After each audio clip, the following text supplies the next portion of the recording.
নমস্কার বন্ধুরা, সঞ্চিতাস কুকিং স্টাইলে সকলকে স্বাগত জানাই। আজকে দেখাবো বন্ধুরা বাঙালির অত্যন্ত জনপ্রিয় একটি রেসিপি লাউ ডাল। এটি সম্পূর্ণ নিরামিষ একটি রেসিপি। আমি এখানে মুগ ডাল দিয়ে এই রেসিপিটি তৈরি করেছি। নিরামিষ দিনে না করলে আপনারা এটা মসুর ডাল দিয়েও করতে পারেন। চলুন তাহলে রান্নাটা শুরু করা যাক। প্রথমে গ্যাস জ্বালিয়ে আমি এতে বসিয়ে দিচ্ছি একটি কড়াই। এবারে এর মধ্যে দিয়ে দিচ্ছি মুগ ডাল। এখন আমি মিডিয়াম টু লো ফ্লেমে শুকনো খোলায় ডালটাকে হালকা করে ভেজে নেব। ডালটা ভাজবার সময় অনবরত নাড়তে থাকতে হবে, তা না হলে নিচ থেকে ধরে যাওয়ার সম্ভাবনা থাকে। হালকা লাল করে ভেজে নেবার পর আমি এটা কড়াই থেকে তুলে নিচ্ছি। এবারে খুব ভালোভাবে ধুয়ে প্রেসার কুকারের মধ্যে দিয়ে পরিমাণ মতো জল দিয়ে দিচ্ছি, আর দিয়ে দিচ্ছি দুটো কাঁচা লঙ্কা। এবার ঢাকনা আটকে দিয়ে আমি এটা সেদ্ধ করে নেব। সেদ্ধ করতে আমার মোটামুটি দুটো মতো সিটি দিতে হয়েছে।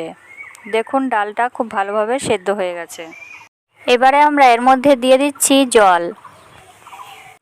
ডালের ঘনত্ব যেরকম রাখতে চান সেই পরিমাণে জল দিতে হবে। এখানে দেখুন আমি লাউটা কেটে রেখেছি একটু বড় বড় করে। এবারে এই লাউগুলো আমি ডালের মধ্যে দিয়ে দিচ্ছি।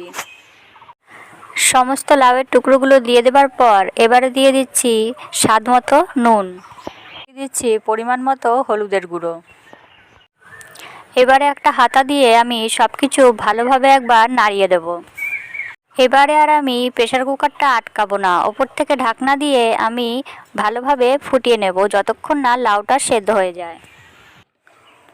এখন আমি এটাকে পাশে রেখে দিয়ে কড়াইতে তেল দিয়ে দিয়েছি। দিয়ে দিলাম একটা তেজপাতা আর একটা শুকনো লঙ্কা, আর দিয়ে দিলাম গোটা জিরে। কিছুক্ষণ ভেজে নেবার পর এর মধ্যে দিয়ে দিচ্ছি গ্রেট করে রাখা আদা। আপনারা চাইলে আদা বাটাও ব্যবহার করতে পারেন। আদাটা খুব বেশি ভাজবো না। যখনই এর থেকে সুন্দর একটা গন্ধ বেরোতে শুরু করবে আর আদার কাঁচা গন্ধটা চলে যাবে, তখন এর মধ্যে আমরা আগে থেকে ফুটিয়ে রাখা ডালটা এর মধ্যে দিয়ে দিচ্ছি। একটু ফুটে যাবার পর এর মধ্যে আমরা দিয়ে দিচ্ছি সামান্য চিনি। চিনিটা আপনারা স্কিপ করবেন না, অবশ্যই দেবেন, তাহলে এই ডালের স্বাদটা আরও বেড়ে যায়। শরীর ঠান্ডা রাখার জন্য লাউ ভীষণই উপকারী একটি সবজি। আমার এই রেসিপিটি যদি ভালো লাগে বন্ধুরা, তাহলে চ্যানেলটি সাবস্ক্রাইব করবার অনুরোধ রইল। দেখা হবে বন্ধুরা আবার নতুন কোনো রেসিপি নিয়ে।